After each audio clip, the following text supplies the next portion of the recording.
Hello കൂട്ടുകാരെ, മലയാളി മോമിലേക്ക് നിങ്ങൾക്ക് വീണ്ടും സ്വാഗതം.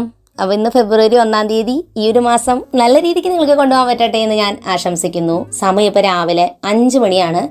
അപ്പോൾ എനിക്ക് നിങ്ങളോട് ചെറിയൊരു ക്വസ്റ്റ്യൻ ചോദിക്കാനുണ്ട് കേട്ടോ. അതിനൊരു ആൻസർ ഒന്ന് എഴുതിക്കോളൂ. നിങ്ങളുടെ സമയം മാനേജ് ചെയ്യാൻ പറ്റാത്തതിൻ്റെ പ്രധാനപ്പെട്ട ഒരു കാരണം എന്തായിരിക്കും? അതൊന്ന് കമൻറ്റ് ബോക്സിൽ പറയണം. രാവിലെ നമ്മൾ നന്നായി റെഡി ആയിട്ട് നമ്മുടെ ഡേ സ്റ്റാർട്ട് ചെയ്യുക. കുറച്ചും കൂടി നല്ലൊരു ഡ്രസ്സൊക്കെ ഇട്ട്, സീരിയൽ നടികളുടെ പോലെ ഡ്രസ്സ് ഇടുന്നല്ല കേട്ടോ പറഞ്ഞത്. നമ്മൾ സാധാരണ വീട്ടിൽ ചിലപ്പോൾ നൈറ്റിയൊക്കെ യൂസ് ചെയ്ത് അങ്ങനെ ഒരു എഴുന്നേറ്റ് വേഗം കൂടെ അടുക്കളയിലേക്ക് പോകുന്ന ഒരു രീതി ഉണ്ടായിരിക്കും. ഞാനൊക്കെ അങ്ങനെ തന്നെയായിരുന്നു. മക്കളൊക്കെ ചെറുതായിരുന്ന സമയത്ത് നമ്മളെ അന്ന് കെയർ ചെയ്യാനൊന്നും നമുക്ക് സമയം കിട്ടാറില്ല. പക്ഷേ മക്കളൊരു 4 വയസ്സൊക്കെ കഴിഞ്ഞ് അവർ ക്ലാസ്സിലോട്ടൊക്കെ പോയി കഴിഞ്ഞാൽ നമുക്ക് ഇത്തിരി കൂടി നമുക്ക് വേണ്ടി ടൈം മാറ്റി വെക്കാനായിട്ട് പറ്റും. അപ്പോൾ ആ സമയത്ത് നമ്മൾ ശ്രദ്ധിക്കേണ്ട ഒരു കാര്യം, വീട്ടിൽ നിൽക്കായാലും കുറച്ചും കൂടി നന്നായിട്ട് നിൽക്കാനായിട്ട് നോക്കാം. അപ്പോൾ എൻ്റെ ഒക്കെ ഒരു കേസ് പറയുകയാണെങ്കിൽ, പുറത്തോട്ട് പോകുമ്പോൾ ഭയങ്കര സ്റ്റൈലും, വീട്ടിൽ നിൽക്കുമ്പോൾ നമ്മളെ തിരിച്ചറിയാത്ത പോലെയാണ് ഞാൻ നിൽക്കുക. അപ്പോൾ അങ്ങനെ വന്നപ്പോൾ ഞാൻ വിചാരിച്ചു, എന്തായാലും ഇനി മുതൽ ഞാൻ വീട്ടിലും നല്ലതായിട്ട് തന്നെ നിൽക്കും. അങ്ങനെ നന്നായിട്ട് നിൽക്കുമ്പോൾ നല്ലൊരു കോൺഫിഡൻസ് ആണ് കിട്ടുന്നത്. ജോലികൾ ചെയ്യാൻ പ്രത്യേക എനർജിയുമാണ്. നമ്മളെ തന്നെ കണ്ണാടിയിൽ കാണുമ്പോൾ ഒരു പ്രത്യേക സന്തോഷമാണ് തോന്നുന്നത്. അങ്ങനെ സമയം ഇപ്പോൾ ഒരു 5:15 15 മിനിറ്റാണ് ഞാൻ എഴുന്നേറ്റിട്ട് റെഡി ആവാനും പിന്നെ ബെഡ്ഷീറ്റ് ക്ലിയർ ചെയ്യാനും അങ്ങനെയൊക്കെ എടുത്തിട്ടുണ്ടായിരുന്നത്. 5:15 വന്നിട്ട് ഞാൻ ആദ്യം തന്നെ വാഷ് ചെയ്ത് വെച്ച പാത്രങ്ങളെല്ലാം തന്നെ എടുത്തൊഴിക്കുകയാണ്. മാക്സിമം 10 മിനിറ്റ്, അതിൽ കൂടുതലൊന്നും വേണ്ടതൊക്കെ ചെയ്യാൻ. അത് കഴിഞ്ഞാൽ പിന്നെ ഞാൻ എന്ത് ചെയ്യും, പ്രയറിനായിട്ടിരിക്കുകയാണ്. അപ്പോൾ ഒരു 5:30 അല്ലെങ്കിൽ ചിലപ്പോൾ വേഗം അവിടെ അടുക്കളയിലെ കാര്യങ്ങൾ കഴിഞ്ഞാൽ വേഗം വന്നിരിക്കും. 15 മിനിറ്റാണ് പ്രയറിന് വേണ്ടി മാറ്റി വെച്ചിരിക്കുന്നത്. ശാന്തമായിട്ടും ഇണ്ടാതെ കുറച്ച് നേരം അങ്ങനെ ഇരുന്ന് കഴിയുമ്പോൾ തന്നെ നമ്മുടെ മനസ്സിൽ പകുതി ടെൻഷൻ കുറയും കേട്ടോ. അങ്ങനെ സമയം ഒരു 5:45 ഞാൻ അടുക്കളയിലോട്ട് തിരിച്ചു വന്നിരിക്കുകയാണ്. ഇനി 5:45 മുതൽ ഒരു 8 മണി വരെയാണ് നമുക്ക് ആകെയുള്ള സമയം. അതിനുള്ളിൽ നമ്മൾ ലഞ്ചിനും ബ്രേക്ക്ഫാസ്റ്റിനുള്ള കാര്യങ്ങളൊക്കെ ചെയ്യണം. ഞാനിങ്ങനെ വീഡിയോ എല്ലാത്തിലും സമയം പറയാറുണ്ട്. അതെന്താണെന്ന് വെച്ചാൽ നമുക്ക് ഏകദേശം ഒരു സമയം മനസ്സിലാക്കാനാണ്. ഈ ഒരു സമയത്ത് എന്നും കൃത്യമായിട്ട് 5:45 അടുക്കളയിലോട്ട് വരുമെന്ന് ചോദിച്ചാൽ അങ്ങനെയൊന്നുമല്ല. ചിലപ്പോൾ നേരത്തെ വരും, ചിലപ്പോൾ നേരം വൈകും. നമുക്ക് ആലോചിച്ചാൽ അറിയാലോ, ഇതൊരു ഏകദേശ സമയമാണ്. നിങ്ങൾക്ക് ഐഡിയ കിട്ടാൻ, ഒരു ജോലിക്ക് എത്ര ടൈം എടുക്കണു എന്ന് മനസ്സിലാക്കാൻ വേണ്ടി മാത്രമാണ് ഇത് പറയുന്നത്.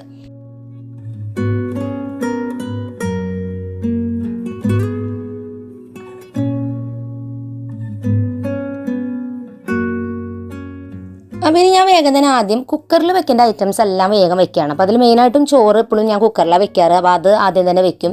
ഇനി എന്തെങ്കിലും പരിപ്പോ കടലയോ അങ്ങനെയുള്ള ഐറ്റംസൊക്കെ എന്തെങ്കിലും വേവിക്കാനുണ്ട്, അതൊക്കെ ഞാനിപ്പോൾ തന്നെ വെക്കുകയാണ്. അപ്പോൾ ബ്രേക്ക്ഫാസ്റ്റിനുള്ളതും ലഞ്ചിനുള്ളതൊക്കെ നമ്മൾ ഈ ഒരു ടൈമിൽ തന്നെ റെഡിയാക്കണോണ്ട് അങ്ങനെയുള്ള എല്ലാ ഐറ്റംസും വെച്ചിട്ട് പോയിട്ട് നമുക്ക് പച്ചക്കറികൾ അരിയുക അങ്ങനത്തെ കാര്യങ്ങളൊക്കെ ചെയ്യാൻ കുറച്ചും കൂടി ഈ ടൈം കൊണ്ട് നമുക്ക് ചെയ്യാനായിട്ട് പറ്റും. അപ്പം ഞാൻ നേരത്തെ പറഞ്ഞ പോലെ ടൈം മാനേജ്മെൻറ്റ് പഠിക്കാൻ വേണ്ടിയിട്ടാണ് നമ്മൾ ഇങ്ങനത്തെ റുട്ടീൻ വീഡിയോ ഇടുന്നത്. അപ്പോൾ നിങ്ങൾക്ക് ഈ ഒരു ടൈമിൽ ചിലപ്പോൾ നിങ്ങൾ ഇതിൽ സ്പീഡിൽ ജോലി ചെയ്യുന്നവരാകുമ്പോൾ ഇത്രയും സമയമൊന്നും വേണ്ടി വരില്ല. ചിലപ്പോൾ നിങ്ങൾ സ്ലോ ആയിരിക്കും, അപ്പോൾ കുറച്ചുകൂടി സമയം കൂടുതൽ വരും. പിന്നെ ചിലപ്പോൾ നമ്മൾ ഈ ജോലികളൊക്കെ ചെയ്യുമ്പോൾ എന്തെങ്കിലും മണ്ടത്തരങ്ങളൊക്കെ പറ്റും കേട്ടോ. നമ്മൾ എന്തെങ്കിലും ചെയ്യണതിൻ്റെ ഇടയ്ക്ക് ചിലപ്പോൾ നമ്മൾ ചായ ഗ്ലാസ്സിലേക്ക് ഒഴിക്കായിരിക്കും, അപ്പോൾ ചിലപ്പോൾ അത് മറിഞ്ഞു പോകാം, അല്ലെങ്കിൽ എന്തെങ്കിലുമൊക്കെ പറ്റും. അപ്പോൾ നമുക്ക് അങ്ങനത്തെ പണികൾ, ക്ലീനിങ് പണിയൊക്കെ കൂടുതൽ വരും. പാത്രം കഴുകുന്നത് ഓരോ ദിവസം പല പല രീതിയിലായിരിക്കും. ഓരോ പാചകം അനുസരിച്ച് പാത്രം കഴുകുന്ന കാര്യങ്ങളൊക്കെ സമയം വ്യത്യാസം വരും. അപ്പോൾ അതുകൊണ്ട് ഇതിലെ ടൈം പോലെ എക്സാക്റ്റ് ആയിട്ട് ചെയ്യാനായിട്ട് ആർക്കും പറ്റില്ല. അത് ലൈഫ് അങ്ങനെയാണ്. ലൈഫിൽ ഓരോ ദിവസം പുതിയ പുതിയ കാര്യങ്ങളാണ്. എന്നും ചെയ്യുന്ന ഒരുപോലത്തെ ജോലികളായാൽ പോലും അതിൽ പോലും പല സമയത്ത് മാറ്റങ്ങൾ വരുമ്പോൾ സമയം കൂടുതൽ വേണം. എന്നിരുന്നാലും നമ്മുടെ ടൈം വേസ്റ്റ് ആക്കാതെ ചെയ്യേണ്ട ജോലികൾ കൃത്യമായ സമയത്ത് ചെയ്ത് കഴിഞ്ഞാൽ നമുക്ക് കുറച്ചും കൂടി ഫ്രീ ടൈം കിട്ടും. അപ്പോൾ അതിനാണ് ഞാൻ ഈ ഒരു ടൈം മാനേജ്മെൻറ്റിനെ കുറിച്ച് കൂടുതലായിട്ടും എപ്പോഴും വീഡിയോയിൽ ഈ ടൈം പറഞ്ഞുകൊണ്ട് ചെയ്യുന്നത്.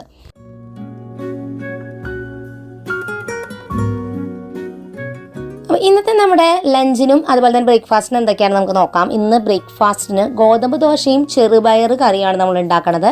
ഉച്ചയ്ക്ക് ലഞ്ചിന് കോഴിമുട്ടയും ഉരുളക്കിഴങ്ങും ചേർത്തിട്ടുള്ളൊരു പാല് കറിയും പിന്നെ പീസ് പരിപ്പ് വെച്ചിട്ടുള്ള തോരനും, പീസ് പരിപ്പ് കേട്ടോ, അപ്പോൾ അത് വെച്ചിട്ടുള്ള തോരനുമാണ് നമ്മൾ ഉണ്ടാക്കുന്നത്. അപ്പോൾ അതിന് വേണ്ടിയിട്ടുള്ള പ്രിപ്പറേഷനാണ് നമ്മൾ ചെയ്തുകൊണ്ടിരിക്കുന്നത്. അപ്പോൾ മാവൊക്കെ കലക്കി വെച്ചു. കുക്കറിൽ നമ്മൾ പരിപ്പും അതുപോലെ ചെറുപയറും ചോറുമാണ് നമ്മൾ അവിടെ വെക്കാൻ കുക്കറൊക്കെ സെറ്റാക്കി വെച്ചിട്ടുണ്ട്. ഇനി ഞാൻ മക്കളെ ഒരു 5:45 അവരെ എഴുന്നേൽപ്പിച്ചിട്ടുണ്ടായിരുന്നു. അവർ രണ്ടുപേരും അവിടെ 5:45 വിളിച്ചാൽ 6 മണിയാകുമ്പോൾ എഴുന്നേക്കുള്ളൂ കേട്ടോ. കാരണം ഉറക്കത്തിൽ നിന്ന് എണീറ്റ് വരണമെങ്കിൽ ഇത്തിരി സമയം എടുക്കില്ലേ. അപ്പോൾ എണീറ്റ് അവരവിടെ ഇരിക്കുന്നുണ്ട്, കുറച്ച് നേരം പഠിക്കുകയൊക്കെയാണ്. അപ്പോൾ ഞാൻ ചായയൊക്കെ ഉണ്ടാക്കിയത് ഇനി കുടിക്കട്ടെ. ചായ കുടിക്കുന്നതിൻ്റെ ഒപ്പം തന്നെ ഞാൻ അവരെ പഠിക്കുന്ന കാര്യങ്ങളും നോക്കും. പിന്നെ നമുക്ക് അരിയേണ്ട പച്ചക്കറികളും എല്ലാം തന്നെ ഇവിടെ ഇരുന്നിട്ട് അരിയാണ് ചെയ്യൽ. കാരണം എനിക്കല്ലാണ്ട് ടൈമൊന്നും കിട്ടില്ല അവരെ സെപ്പറേറ്റ് ഇരുന്ന് പഠിപ്പിക്കാനൊന്നും. അപ്പോൾ അതുകൊണ്ടാണ് ഇപ്പോൾ അതെല്ലാം കൂടി ചെയ്യുന്നത്.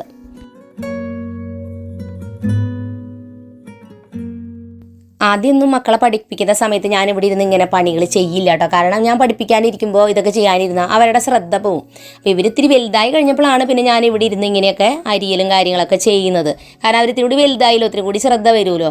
എന്നാൽ പോലും ചില സമയത്ത് ഞാൻ ഈ പണി ചെയ്യുമ്പോൾ അവർ അവിടെ പഠിക്കുമ്പോൾ അങ്ങോട്ടും ഇങ്ങോട്ടും കൺഫ്യൂഷൻ വന്നിട്ട് ചിലപ്പോൾ അവർക്ക് അശ്രദ്ധ വരും കേട്ടോ, അല്ലെങ്കിൽ എനിക്ക് ദേഷ്യവും വരാറുണ്ട്. അപ്പോൾ അതുകൊണ്ട് തന്നെ പക്ഷേ രാവിലത്തെ സമയം എനിക്ക് നിവൃത്തിയില്ല. അപ്പോൾ അതുകൊണ്ടാണ് ഞാൻ ഈ സമയത്ത് തന്നെ ഇരുന്നതൊക്കെ അരിഞ്ഞെടുക്കുന്നത്. അപ്പോൾ ജോലിക്കൊക്കെ പോകുന്നവരാണെങ്കിൽ തലേദിവസം തന്നെ ചിലരൊക്കെ അരിഞ്ഞൊക്കെ വെക്കാറുണ്ട്. എനിക്കങ്ങനെ അത്രയും ഇപ്പോൾ ജോലിക്ക് പുറത്തോട്ട് പോകണില്ലല്ലോ, അപ്പോൾ ചെയ്യേണ്ട കാര്യമില്ല. രാവിലെ തന്നെയാണ് ഞാൻ വെജിറ്റബിൾസൊക്കെ അരിഞ്ഞെടുക്കുന്നത്. അപ്പോൾ ഇതേ ചോറ് ഇവിടെ വെന്തിട്ടുണ്ട്. പ്രഷർ കുക്കറിൽ ഫുള്ളായിട്ടും പോയി കഴിഞ്ഞാൽ നന്നായി വെള്ളം ഒഴിച്ച് ഊറ്റിയെടുക്കുക. ഈ ഒരു അരിപ്പ കൊട്ടയിലേക്ക് ഇട്ടപ്പോൾ നന്നായിട്ട് വെള്ളം പോയിട്ടുണ്ട്.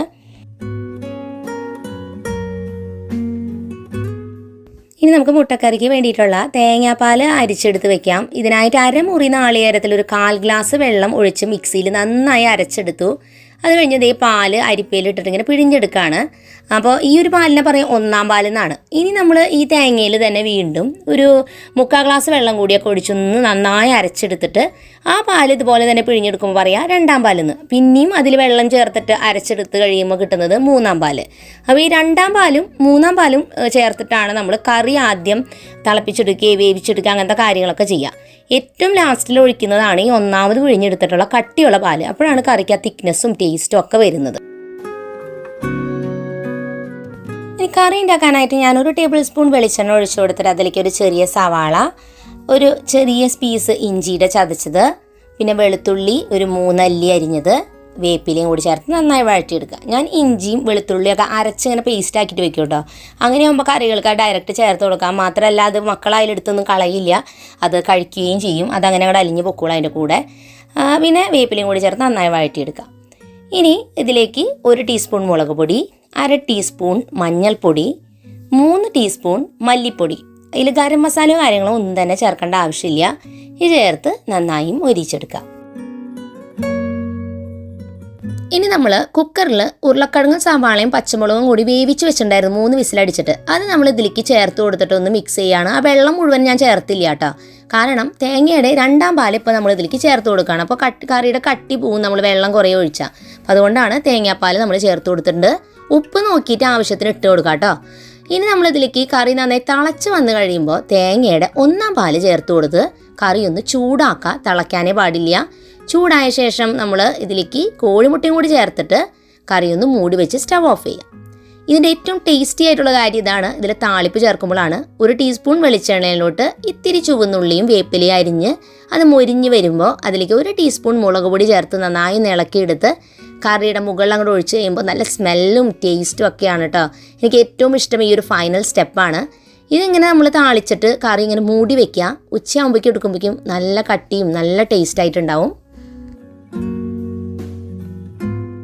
ഇനി നമുക്ക് ബ്രേക്ക്ഫാസ്റ്റിൻ്റെ കാര്യങ്ങൾ വേഗം തന്നെ ഉണ്ടാക്കിയെടുക്കാം. അപ്പോൾ നമ്മളിന്ന് ഗോതമ്പ് ദോശയാണ് ഉണ്ടാക്കുന്നത്. 2 സ്റ്റൗവിൽ നമ്മൾ ദോശക്കല്ല് വെച്ചിട്ട് ഗോതമ്പ് ദോശ ഉണ്ടാക്കുകയാണ്. ഒരു സൈഡിൽ ഞാൻ അതിന് വേണ്ടിയിട്ടുള്ള ചെറുപയർ കറിയാണ് നമ്മൾ ഉണ്ടാക്കണേ. നമുക്കിതുപോലെയുള്ള പൾസസ് വെച്ചിട്ടുള്ള കറികൾ, അതായത് ചെറുപയർ, കടല, പയർ, ഇതൊക്കെ ഉണ്ടാക്കുകയാണെങ്കിൽ പെട്ടെന്ന് പണി കഴിയും കേട്ടോ. അപ്പോൾ നമ്മൾ അതൊന്ന് പ്ലാൻ ചെയ്തിട്ട് ഏതെങ്കിലുമൊക്കെ ദിവസം അങ്ങനത്തെ കറികൾ ആക്കുക. പലർക്കും ചിലപ്പോൾ കഴിക്കാൻ ചിലവർക്കൊക്കെ ഇങ്ങനെ ഒരു മടി ഉണ്ടാവാറുണ്ട്. പക്ഷേ ഭയങ്കര ഹെൽത്തിയാണ് നമ്മൾ അങ്ങനത്തെ ഒക്കെ കഴിക്കുന്നത്. അപ്പോൾ കുട്ടികളെ ആയാലും ചെറുപ്പത്തിലേ കുറച്ച് കഴിച്ച് പഠിപ്പിച്ചാൽ അവർ കുറച്ചും കൂടി കഴിക്കും. ആദ്യമേ നമ്മളും കഴിക്കുന്നില്ലെങ്കിൽ അവരും അത് കഴിക്കില്ല ശരിക്കും പറഞ്ഞാൽ. അതുകൊണ്ട് അത് പരമാവധി നമ്മുടെ ഒരു ഡയറ്റിൽ ഉൾപ്പെടുത്തുന്നത് നല്ലതായിരിക്കും. അപ്പോൾ എനിക്കായാലും അത്ര വലിയ ഇഷ്ടമൊന്നുമില്ല, പക്ഷേ നല്ലതാണെന്ന് ഓർക്കുമ്പോൾ പിന്നെ നമ്മളത് അങ്ങോട്ട് കഴിക്കും. പിന്നെ ഉണ്ടാക്കാനും ഭയങ്കര ഈസിയാണ് ഇതുപോലെയുള്ള ഐറ്റംസൊക്കെ. അപ്പോൾ ഞാനിനി വെളുത്തുള്ളിയും ചുവന്നുള്ളിയും കൂടി ഇതേ വെളിച്ചെണ്ണയിൽ നന്നായി ഒന്ന് മൊരിച്ചെടുക്കുന്നുണ്ട്. അതിലേക്ക് 1 ടീസ്പൂൺ അല്ലെങ്കിൽ 1.5 ടീസ്പൂൺ മുളക് പൊടിയും 1/2 ടീസ്പൂൺ മഞ്ഞൾപ്പൊടിയും കൂടി ചേർത്ത് നന്നായി മിക്സ് ചെയ്ത് കഴിഞ്ഞ് വേപ്പിലയും ചേർത്തിട്ട് നമ്മൾ നേരത്തെ വേവിച്ച് വെച്ചിരിക്കുന്ന ചെറുപയർ ഇതിലേക്ക് ചേർത്ത് കൊടുക്കുകയാണ്. ചെറുപയറൊക്കെ കുറച്ചൊന്നും ഇങ്ങോട്ട് വേവണം, എന്നാലാണ് കഴിക്കാൻ കുറച്ചും കൂടി ടേസ്റ്റ്. കട്ടിയും കറിക്ക് കിട്ടും വേവ് വരുമ്പോൾ. ഇപ്പോൾ ഇത്തിരി വെള്ളം പോലെയായിട്ട് ഇരിക്കുന്നത്, പക്ഷേ എല്ലാം കൂടി അങ്ങോട്ട് തിളച്ച് വന്നിട്ട് കുറച്ച് നേരം ഇരുന്ന് ചൂടാറി കഴിയുമ്പോൾ കറിക്ക് തിക്നെസ് വരും. അപ്പോൾ ഞാൻ കുറച്ച് ചാറായിട്ടാണ് ഉണ്ടാക്കുക. കാരണം ഇവിടെ എല്ലാവർക്കും ഇത്തിരി ചാറോട് കൂടിയാണ് ഇഷ്ടം. അതായത് വെള്ളം പോലെയല്ല കേട്ടോ, കുറച്ച് കട്ടിയുള്ള ചാറ്. അപ്പോൾ അതങ്ങനെ മാറ്റി വെച്ചിട്ടുണ്ട്. ഇനി ഇപ്പുറത്ത് ഞാൻ പീസ് പരിപ്പ് വെച്ചിട്ടുള്ള തോരനാണ് ഉണ്ടാക്കിയെടുക്കണേ. തോരൻ എന്നാണല്ലേ പറയുക, ഞങ്ങൾ ഉപ്പേരി എന്നാട്ടോ ഇവിടെ എല്ലാത്തിനും പറയാം. തോരൻ, മേക്ക് പുരട്ടി അങ്ങനെയൊന്നും പറയാറില്ല, ഉപ്പേരിയാണ് അല്ലാതെ ഇവിടെ. ഇനി ഞാൻ കുറച്ച് വെളിച്ചെണ്ണ ഒഴിച്ച് അതിലേക്ക് വെളുത്തുള്ളിയും ചുവന്നുള്ളിയും ചതച്ചത് ചേർത്ത് വേപ്പിലയും ചേർത്ത് മൊരിച്ചെടുത്ത് കഴിഞ്ഞപ്പോൾ അതിലേക്ക് കുത്തിപ്പൊടിച്ച മുളകുണ്ടല്ലോ അത് ചേർത്ത് നന്നായി ഇളക്കി കൊടുത്തു. മൊരിഞ്ഞ് വന്നു കഴിയുമ്പോൾ പീസ് പരിപ്പ് വേവിച്ചത് ഇതിലേക്ക് ചേർത്ത് ഇളക്കി കൊടുക്കുകയാണ്. പീസ് പരിച്ച് വേവിച്ച് ഉടഞ്ഞൊന്നും പോരുത് കേട്ടോ, അതുപോലെ ആക്കിയെടുക്കുക. നന്നായി മിക്സ് ചെയ്ത ശേഷം അതിലേക്ക് കുറച്ച് തേങ്ങയും കൂടി ചേർത്ത് അങ്ങോട്ട് ഇളക്കിയെടുത്താൽ നല്ല രസമാണ് കഴിക്കാൻ. 4 മണിക്ക് ചായയുടെ കൂടെ കഴിക്കാൻ നല്ല രസമാണ് കേട്ടോ. കുറച്ച് എരിവ് ഉണ്ടാവണം ഉപ്പേരി ഇങ്ങനത്തെയൊക്കെ ഉണ്ടാക്കുമ്പോൾ. അങ്ങനെ നമ്മുടെ രാവിലത്തെ പണികളൊക്കെ തന്നെ കുക്കിംഗ് പരിപാടിയൊക്കെ കംപ്ലീറ്റ് ആയി. ചോറ് റെഡിയായി, കറികൾ റെഡിയായി, ബ്രേക്ക്ഫാസ്റ്റിന് റെഡിയായി. അപ്പോൾ ഇനി നമ്മുടെ ലാസ്റ്റത്തെ പണിയാണ്. ഇതാണ് ആർക്കും ഇഷ്ടമില്ലാത്തൊരു പണി. കുക്കിംഗ് ഒക്കെ എന്തോരം നേരം വേണമെങ്കിലും ഇന്ന് ചെയ്യാം, പക്ഷേ അവസാനത്തെ ഈ പാത്രങ്ങളിലാണ് പണി. അതുകൊണ്ട് തന്നെ ഞാൻ ഭക്ഷണം വയ്ക്കുന്നതിൻ്റെ ഇടയിലൊക്കെ പരമാവധി പാത്രം കഴുകി തീർക്കും. കാരണം ലാസ്റ്റ് ആകുമ്പോൾ കുറച്ചുണ്ടാവും പാടുള്ളൂ എന്ന് വിചാരിച്ചാൽ, എന്നാൽ പോലും ഒരു ലോഡ് പാത്രം ലാസ്റ്റ് ഉണ്ടാവും. എനിക്ക് പിന്നെ പാത്രങ്ങൾ കഴുകുമ്പോഴേ ഞാൻ ചിലവരുടെയൊക്കെ പാത്രം കാണുമ്പോൾ എനിക്ക് ഭയങ്കര അത്ഭുതം തോന്നും കേട്ടോ.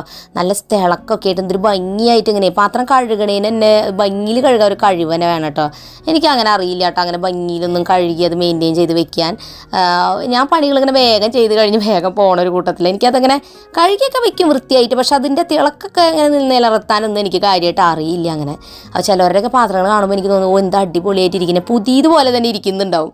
പക്ഷെ എൻ്റെ പാത്രങ്ങളൊക്കെ കാണുമ്പോൾ അത്ര ഭംഗിയൊന്നുമില്ല ശരിക്കും പറഞ്ഞാൽ. അങ്ങനെ പാത്രങ്ങളെല്ലാം വാഷ് ചെയ്ത് കഴിഞ്ഞ് കൗണ്ടർ ടോപ്പ് ഫുള്ളായിട്ടും വൈപ്പ് ചെയ്ത് കഴിയുന്നതോടുകൂടി നമ്മുടെ കിച്ചണിലെ പണികളൊക്കെ കംപ്ലീറ്റ് ആവും. അപ്പോൾ സമയം ഏകദേശം 8 മണിക്ക് ആയിട്ടുണ്ടാവും. മക്കൾ ഫുഡൊക്കെ കഴിച്ച് തുടങ്ങിയിട്ടുണ്ടാവും. അപ്പോഴേക്കും അവർ വിളിച്ചു തുടങ്ങുമ്പോൾ ഒന്ന് പണി നിർത്തിയിട്ടൊന്ന് വരുമോ എന്ന്. കാരണം ഞാനിങ്ങനെ ചെയ്യാൻ തുടങ്ങി ഇവിടെ ഇങ്ങനെ നിന്ന് ചെയ്തുകൊണ്ടേ ഇരിക്കും കേട്ടോ, അവർ നിർത്തില്ല. അപ്പോൾ അവർ വിളിച്ചുകൊണ്ടിരിക്കുകയാണ്, വാ മതി നിർത്താൻ പറഞ്ഞിട്ട്. അപ്പോൾ അങ്ങനെ നമ്മൾ രാവിലത്തെ ബ്രേക്ക്ഫാസ്റ്റ് കഴിക്കുകയാണ്. ഗോതമ്പ് ദോശയും ചെറുപയർ കറിയും. അപ്പോൾ അങ്ങനെ നമ്മുടെ ബ്രേക്ക്ഫാസ്റ്റും കാര്യങ്ങളൊക്കെ കഴിഞ്ഞു. സമയം 8:15. ഇനി മക്കളെ ക്ലാസ്സിലേക്ക് പോകുന്ന സമയമാണ്. അപ്പോൾ അതുകൊണ്ട് തന്നെ ഞാൻ കുറച്ച് നേരം ഇനി അവരുടെ കൂടെ തന്നെയായിരിക്കും. അവരുടെ മുടി കെട്ടി കൊടുക്കുക അങ്ങനെ എന്തെങ്കിലുമൊക്കെ കാര്യങ്ങൾ ചെയ്യാനുണ്ടെങ്കിൽ. പിന്നെ അവരിപ്പോൾ ഇത്രയും വലുതായി, അതുകൊണ്ട് കുറേ കാര്യങ്ങളൊക്കെ തനിയെ ചെയ്തു തുടങ്ങി. മക്കൾ ചെറുതായിരിക്കുമ്പോഴാണ് നമുക്ക് ഏറ്റവും അവർക്ക് വേണ്ടിയിട്ട് ഒരുപാട് കാര്യങ്ങൾ ചെയ്തു കൊടുക്കേണ്ടത്. എൻ്റെ ചാനലൊക്കെ തുടങ്ങിയ സമയത്ത് പഴയ വീഡിയോയിൽ നോക്കിയാൽ കാണാം, ഈ ബ്രേക്ക്ഫാസ്റ്റ് ഉണ്ടാക്കലും ഇതൊക്കെ കഴിഞ്ഞ് ഓടിയിട്ട് വേണം അവരുടെ അടുത്ത് ചെന്ന് മുടി കെട്ടലും കാര്യങ്ങളൊക്കെ ചെയ്യാനായിട്ട്. ഭയങ്കര ബഹളമായിരിക്കും രാവിലെ. പക്ഷെ ഇപ്പോൾ അത് കമ്പാരിറ്റീവ്ലി കുറച്ച് കുറഞ്ഞു.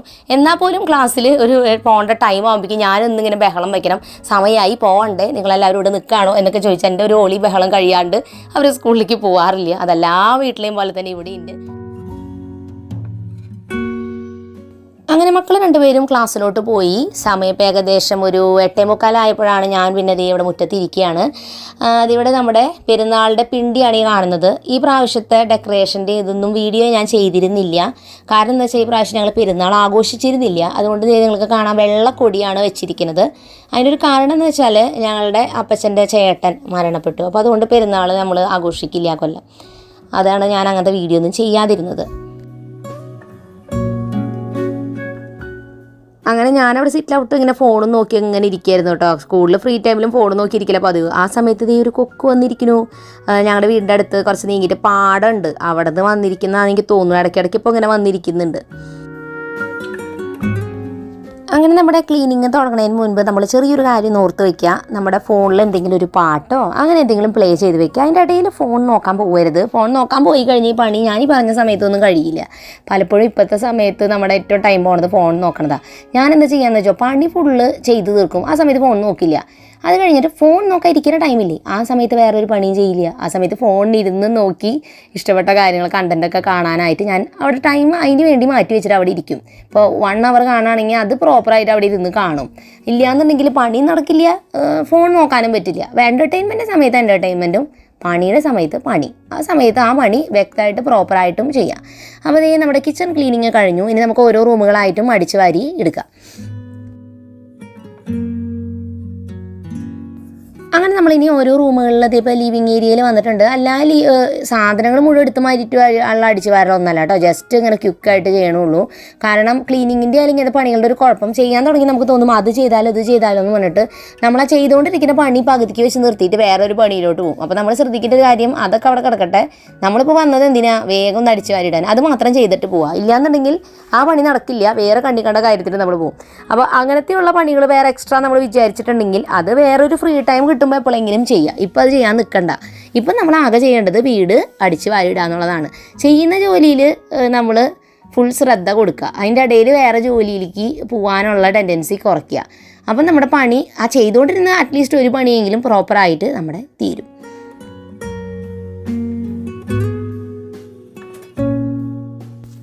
പിന്നെ എന്നോട് കുറേ പേര് ചോദിക്കുന്നൊരു ഡൗട്ടാണ്, മക്കൾ ഭയങ്കര ചെറുതാണ്, ടൈമിംഗ് അനുസരിച്ച് ഒന്നും ചെയ്യാൻ പറ്റുന്നില്ല, ഭയങ്കര പാടാണ്, ഭയങ്കര സ്ട്രെസ്സാണെന്ന്. ആ ചോദ്യത്തിൽ തന്നെ ആ ഉത്തരമുണ്ട്. മക്കൾ കുഞ്ഞു കുട്ടികളാണ്, നമ്മൾ അവർക്ക് വേണ്ടി എല്ലാം ചെയ്തു കൊടുക്കേണ്ട ഒരു പ്രായമാണത്. ആ ഒരു പ്രായം കഴിഞ്ഞ് അവർ വലുതാവും തോറും അവർ സ്വയം കാര്യങ്ങൾ ചെയ്യാൻ തുടങ്ങും, അവർ സ്കൂളിൽ പോകാൻ തുടങ്ങും, പിന്നെ അവരെല്ലാ കാര്യങ്ങളും അവർ തന്നെ തനിയെ ചെയ്യാനായിട്ട് തുടങ്ങും. നമ്മൾ അവരോട് ജസ്റ്റ് എന്തെങ്കിലും ഉപദേശിക്കുക, എന്തെങ്കിലും കാര്യങ്ങളൊക്കെ പറയേണ്ടേ തന്നെ വരുള്ളൂ. അപ്പോൾ അതുകൊണ്ട് തന്നെ മക്കൾ ചെറുതായിരിക്കുന്ന ആ ഒരു സമയത്ത് അവരെ ശ്രദ്ധിക്കുക എന്നുള്ളത് തന്നെയാണ് നമ്മുടെ ഏറ്റവും ഇമ്പോർട്ടൻ്റ് ആയിട്ടുള്ള കാര്യം.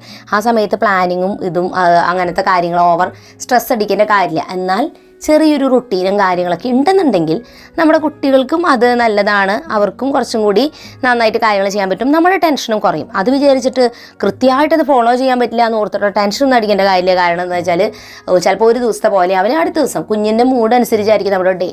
അപ്പോൾ എന്നാലും ഞാൻ പറഞ്ഞില്ലേ, ഒരു ചെറുതായിട്ടൊരു റുട്ടീനൊന്ന് ഫോളോ ചെയ്യുക, ഇത്രയൊന്നും സ്ട്രിക്റ്റ് ഒന്നും ആവേണ്ട കാര്യമൊന്നുമില്ല. അത് കഴിഞ്ഞ് അവർ ഏജ് മാറും തോറും നമുക്ക് നമ്മുടെ ജോലികൾ ചെയ്യാനുള്ള കുറച്ചും കൂടി ഫ്രീ കിട്ടും.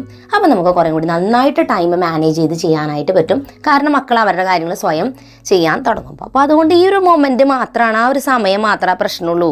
ആ ഒരു കുറച്ച് വർഷം വളരെ ഫാസ്റ്റായിട്ട് ഇപ്പോൾ വർഷങ്ങൾ കടന്നു പോകുന്നത്. അത് കഴിഞ്ഞാൽ പിന്നെ അവരുടെ ആ കുഞ്ഞു കുഞ്ഞു മെമ്മറീസ് ആയിരിക്കും നമുക്ക് ഏറ്റവും സന്തോഷം നൽകുന്ന കാര്യം. ഇപ്പോൾ എനിക്ക് എൻ്റെ മക്കൾ വലുതായി ഓർക്കുമ്പോൾ എനിക്ക് സങ്കടം, അയ്യോ അവർക്ക് വലുതായി പോയില്ലോ, എന്ത് രസമായിരുന്നു അവർ ചെറുപ്പത്തിൽ നിന്ന്. പക്ഷേ ആ സമയത്ത് ടെൻഷനായിരുന്നു ശരിക്കും പറഞ്ഞാൽ. കാരണം മക്കളുടെ കാര്യങ്ങൾ നോക്കണം, വീട്ടിലെ കാര്യങ്ങൾ നോക്കണം, പുറത്ത് പോയിട്ട് എന്തെങ്കിലും കാര്യങ്ങളൊക്കെ ചെയ്യണമെങ്കിൽ ചെയ്യണം. കാരണം എൻ്റെ ഹസ്ബൻഡ് ആ സമയത്തൊന്നും നാട്ടിലുണ്ടായിരുന്നില്ല. അപ്പോൾ നമുക്ക് നല്ല പണിയായിരുന്നു. പക്ഷേ ഇന്നതൊക്കെ എനിക്ക് ഓർക്കുമ്പോൾ ഇത് ഇത്രയും വലിയ പണിയായിരുന്നു, അതൊക്കെ എങ്ങനെ കടന്നു പോയേ എന്ന് പലപ്പോഴും ചിന്തിക്കാറുണ്ട്. അപ്പോൾ എല്ലാവർക്കും ഉണ്ടെന്നേ ചെറിയ ചെറിയ ടെൻഷൻസും മക്കളുടെ ബുദ്ധിമുട്ടുകളൊക്കെ. അതൊക്കെ എല്ലാവരും ആ ഒരു ടൈമൊക്കെ കഴിഞ്ഞിട്ട് തന്നെയാണ് ഇവിടം വരെ എത്തിയത്. അപ്പോൾ അതുകൊണ്ട് അത് ഞാനിപ്പോൾ ഇത്രയും കൊല്ലം മുൻപ് ഞാനും അനുഭവിച്ചു തന്നെയാണ്. അതുകൊണ്ട് അത് അത്ര വിഷമിക്കേണ്ട കാര്യമൊന്നുമില്ല. നിങ്ങളുടെ ഇതനുസരിച്ച് നിങ്ങൾ ആ റുട്ടീനും കാര്യങ്ങളൊക്കെ ഫോളോ ചെയ്യുക. മക്കൾ വലുതാവണനുസരിച്ച് അതൊക്കെ നിങ്ങൾക്ക് പറ്റും. അങ്ങനെ നമ്മുടെ ക്ലീനിങ് പരിപാടിയും കാര്യങ്ങളൊക്കെ ഏകദേശം കംപ്ലീറ്റ് ആയിട്ടുണ്ട്. ഇനി ഞാൻ ആ തുണികൾ വാഷ് ചെയ്തത് കുറച്ചുണ്ട്, അത് കൊണ്ടിടണം. മാത്രമല്ല തുണികൾ ഉണങ്ങിയത് അവിടെ നിന്ന് എടുത്തു കൊണ്ടുവരുന്നുണ്ട്. അപ്പോൾ മക്കളുടെ തുണികളൊക്കെ ഉണങ്ങിയത് ഞാൻ ഇവിടെ നിന്ന് എടുത്തു കൊണ്ട് അവരുടെ റൂമിൽ വെക്കും. അപ്പോൾ അവരത് ഫോൾഡ് ചെയ്ത് ഷെൽഫിൽ വെക്കണം. അപ്പോൾ അത് ചിലപ്പോൾ അവർ 2-3 ദിവസം അവിടെ അങ്ങനെ വെച്ചിട്ടായിരിക്കും കേട്ടോ, എല്ലാം കൂടി ഒന്നിച്ച് മടക്കുക. ചില ദിവസമൊക്കെ മടി പിടിച്ചിട്ട് അതൊന്നും ഞാൻ നോക്കാറില്ല, അവിടെ വെച്ച് കൊടുക്കുക. അവർക്ക് എപ്പോഴാണ് തോന്നണമെന്ന് വെച്ചാൽ മടക്കട്ടെ വിചാരിച്ചിട്ട് എൻ്റെ തുണികളുണ്ടെങ്കിൽ അതൊക്കെ എടുത്തിട്ട് അങ്ങനെ ഫോൾഡ് ചെയ്ത് അവിടെ നിന്ന് അപ്പം തന്നെ എടുക്കുകയാണെങ്കിൽ എളുപ്പമായി. കാരണം ചൂടോടുകൂടി അങ്ങോട്ട് ഫോൾഡ് ചെയ്തെടുത്ത് കൊണ്ട് പിന്നെ അൽമാര വെച്ചാൽ മതിയല്ലോ. അല്ലാണ്ട് ഇത് കൊണ്ടുവന്ന ഒരു പ്രശ്നം ഏതെങ്കിലും ഒരു കസാരമ അത് കൊണ്ടിട്ട് കൂട്ടി വെക്കും. മക്കളതാണ് ചെയ്യണ പരിപാടി, അവരത് മുഴുവൻ അവിടെ അങ്ങനെ ഒരു ചെയറിൽ കൂട്ടി വെക്കും.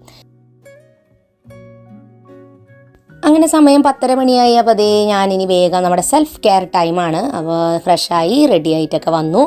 ഇനിയാണ് കുറച്ച് സമയം, അതായത് ഇപ്പോൾ ഒരു എക്സാമ്പിൾ പറഞ്ഞു 11 മണി മുതൽ ഒരു 1 മണി വരെ 2 മണിക്കൂർ 2.5 മണിക്കൂറൊക്കെ എനിക്ക് കിട്ടാറുണ്ട്. അപ്പോൾ ആ ഒരു സമയം ഇപ്പോൾ ഞാൻ എൻ്റെ വീഡിയോയുടെ കാര്യങ്ങൾ പ്ലാനിങ്, എഴുതൽ, ചെയ്യൽ അങ്ങനത്തെ പണികളൊക്കെയാണ് ചെയ്യാറുള്ളത്. എഡിറ്റിംഗ് എന്തെങ്കിലുമൊക്കെ നിങ്ങൾ ചെയ്യണമെന്ന് വെച്ചാൽ, ചിലപ്പോൾ നിങ്ങൾ വീഡിയോ ചെയ്യുന്നവരല്ലെങ്കിൽ നിങ്ങൾ എന്തെങ്കിലും ഒരു ജോലിക്ക് വേണ്ടി പഠിക്കാൻ ആഗ്രഹിക്കുന്നുണ്ടെങ്കിൽ അതിനെക്കുറിച്ച് റിസർച്ച് ചെയ്യാം. ഇല്ലെങ്കിൽ സ്വയമായിട്ട് എന്തെങ്കിലും കൈത്തൊഴിൽ പഠിച്ചാൽ ചെയ്യണമെന്നുണ്ടെങ്കിൽ അത് വെച്ചൊരു ജോലിയായിട്ട് അത് ചെയ്യണമെന്നുണ്ടെങ്കിൽ അതിൻ്റെ ഒരു ബിസിനസ് ഐഡിയ എന്തും ആവാം. നമുക്ക് ഈ പറഞ്ഞ ഫ്രീ ടൈമിൽ അങ്ങനത്തെ കാര്യങ്ങൾക്ക് വേണ്ടിയിട്ട് പ്ലാനിങ്ങിന് വേണ്ടി ടൈം മാറ്റി വയ്ക്കുക. അപ്പം ഞാനിങ്ങനെ ഒരുപാട് വർഷം മുൻപ് ആലോചിച്ച് നമ്മുടെ ജീവിത സാഹചര്യം വെച്ചിട്ട് നമ്മുടെ അവസ്ഥ വെച്ചിട്ട് എന്താ ചെയ്യാൻ പറ്റാമെന്ന് ആലോചിക്കാം. മറ്റുള്ളവരുടെ ലൈഫ് വെച്ച് കമ്പയർ ചെയ്യാൻ പോയാൽ ഒരു കാര്യം നടക്കില്ല. അപ്പോൾ നമ്മുടെ ഇപ്പോഴത്തെ സാഹചര്യത്തിൽ എനിക്ക് എന്താ പറ്റുക? ഞാനിതുപോലെ ആലോചിച്ചപ്പോഴാണ് എനിക്കിങ്ങനെ വീഡിയോ ചെയ്യാനും ഇങ്ങനെ സംസാരിക്കാനും പറ്റുമെന്ന് എനിക്ക് മനസ്സിലാവുകയും ഒരു 6 വർഷം മുൻപ് ഇങ്ങനെ ചാനൽ തുടങ്ങാനുള്ളൊരു മോട്ടിവേഷൻ എനിക്ക് വന്നത്. തീർച്ചയായിട്ടും നിങ്ങൾക്ക് ഇഷ്ടപ്പെട്ടൊരു കാര്യം എന്തായാലും നിങ്ങൾക്ക് ഈ ഒരു വർഷം സ്റ്റാർട്ട് ചെയ്യാനോ അല്ലെങ്കിൽ ചെയ്യാനായിട്ട് പറ്റട്ടെ എന്ന് ഞാൻ ആശംസിക്കുന്നു. അങ്ങനെ സമയം 1 മണിയായിട്ടുണ്ട്. അപ്പോൾ ഇനി നമുക്ക് വേഗം തന്നെ ലഞ്ചിൻ്റെ കാര്യങ്ങളൊക്കെ നോക്കാം. ലഞ്ചിന് നമ്മളൊരു 1 മണി മുതൽ 2 മണി വരെയാണ് ഞാൻ ഭക്ഷണം കഴിക്കാനായിട്ട് ഇരിക്കുക. ആ സമയത്ത് ടി വിയും കാണും കേട്ടോ, അതുകൊണ്ടാണ് ഇത്തിരി സമയം അധികം ഇരിക്കുന്നത്. അപ്പോൾ ഇന്ന് നമ്മൾ ടി വി വെച്ചപ്പോൾ ഗുരു എന്ന് പറഞ്ഞിട്ടുള്ള സിനിമ ഉണ്ടായിരുന്നു. എനിക്ക് ഭയങ്കര ഇഷ്ടമായിട്ടോ ഈ ഒരു സിനിമയൊക്കെ കണ്ടു കഴിഞ്ഞ് ഞാൻ പിന്നെ അതേ ഒരു 2 മണി മുതൽ ഒരു 3:30 വരെയൊക്കെ ഇനി വീഡിയോയുടെ പണികളായിട്ട് പിന്നെയും ഇരിക്കുന്ന ഒരു സമയമാണ്. അപ്പോൾ ഇന്നത്തെ ഈ ഒരു വീഡിയോ നമുക്ക് എന്തായാലും ഇവിടെ വൈൻഡപ്പ് ചെയ്യാം. തീർച്ചയായിട്ടും നിങ്ങൾക്ക് ഇഷ്ടപ്പെട്ടു എന്ന് വിചാരിക്കുന്നു. ഇതിൽ കാണിച്ച റെസിപ്പീസൊക്കെ നിങ്ങൾ ട്രൈ ചെയ്യണം, എന്നോട് കമൻസിൽ പറയണം. പുതിയൊരു നല്ല വീഡിയോ ആയിട്ട് വീണ്ടും നമ്മൾ വരുന്നതായിരിക്കും. അതുവരെയ്ക്കും എൻ്റെ എല്ലാ കൂട്ടുകാർക്കും ബൈ ബൈ ആൻഡ് ടേക്ക്